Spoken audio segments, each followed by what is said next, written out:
Hey there, tech enthusiasts. Welcome back to our channel, where we break down the latest tips and tricks for your devices.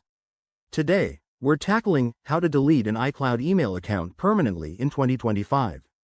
Whether you're switching to a new email provider, decluttering your digital life, or just starting fresh, this step-by-step guide will help you do it safely and efficiently. Let's dive right in. First things first, before you proceed, make sure you back up any important data from your iCloud email. Once it's deleted, it's gone for good, so double-check emails, contacts, or files you might need later. To get started, you'll need to access your Apple ID settings.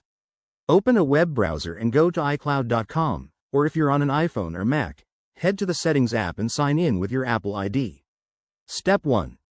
Once logged in, click on your name or profile at the top of the page to access your Apple ID overview.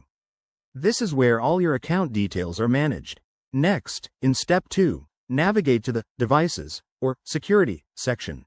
Depending on the 2025 updates, it might be under Account Settings. Look for the email addresses linked to your Apple ID. In Step 3, select the iCloud email account you want to delete. There should be an option like Edit or Manage.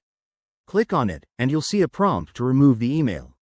Apple might ask for confirmation, so be prepared to verify your identity, perhaps with a two-factor authentication code. Finally, in Step 4, confirm the deletion. Read any warnings carefully. Remember, this is permanent. After you confirm, your iCloud email will be removed from your account. It might take a few minutes for changes to sync across devices.